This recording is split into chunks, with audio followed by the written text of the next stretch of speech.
Oxford Languages define the word preach as a verb meaning deliver a sermon or religious address to an assembled group of people, typically in church, publicly proclaim or teach a religious message or belief, earnestly advocate a belief or course of action. Outside of the Garden of Eden, God has most often chosen an oracle, a prophet, or a person to relay his message to the general populace. The Bible states, "It pleased God by the foolishness of preaching to save them that believe." 1 Corinthians 1 and 21.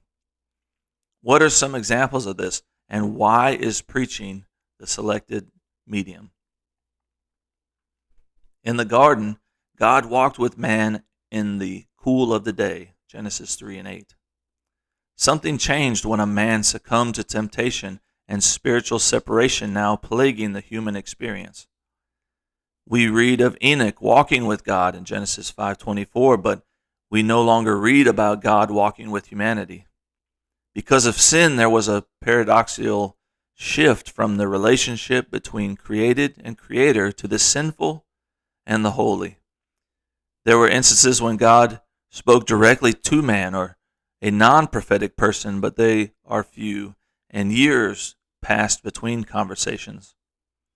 We know that God spoke directly to Cain, Noah, and Abraham through the scriptures. Other times, God sent an angel to communicate his will.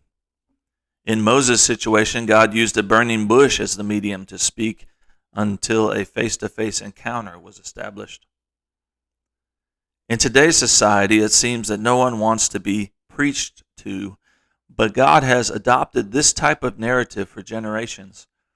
The final definition of preach states, give moral advice to someone in an annoying or pompously self-righteous way. It is a long road for people with this attitude toward the very thing that would save them. A little belief, a little faith, and the gateway to spiritual reconciliation opens in that person.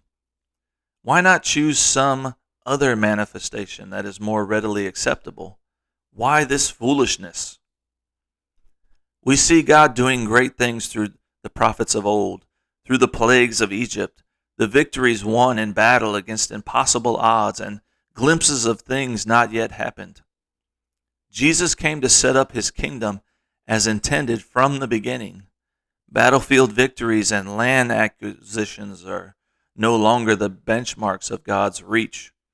The surrendered will of man is his desire. When God's will becomes the priority of one's life, there is a shift back to the spiritual through obedience. This shift births a testimony. A couple of the definitions of testimony include evidence or proof provided by the existence or appearance of something and a public recounting of a religious conversion or experience. First-hand experience is a great motivator and selling point. When you have experienced the miraculous, though forces and the skeptical may try to talk you out of it, there is no denying that a change has taken place within yourself. Speaking of skeptics, that is what foolishness refers to, the perception of carnally minded men, not the act or contents of the message. Preaching is the attestation of the goodness of God to bring you to a place where a personal experience results in self-consecration and disciple making. Some people will only get there with a nudge from the Almighty, a sign from heaven, or eyewitnessing the miraculous. Even so, the spoken word is more than sufficient. Romans 1 and 20 states, "For the invisible things of him from the creation of the world are clearly seen, being understood by the things that are made, even his eternal power and Godhead, so that they are without excuse." Nonetheless, we serve a merciful, loving God that will go to great lengths to reach one soul. Following his example, the apostles went everywhere, preaching the word, Acts 8 and 4. They started churches and witnessed great revival by instituting preaching within their congregations and beyond. They were accused of turning the world upside down, Acts 17 and 6. The priests of old demanded strict adherence to the law, but these disciples delivered the good news with love and an earnest plea. Organized religion has always turned the stomachs of those looking on from the outside. I cannot comprehend its toll on modern thought processes.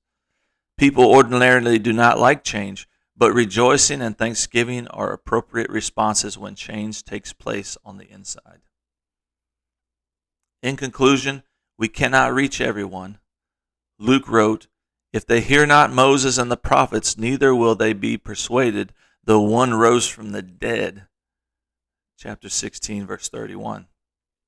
It is not for us to decide who will be persuaded. We are directed to reach with compassion, making a difference, and to save others with fear, pulling them out of the fire. Jude 1, 22 and 23.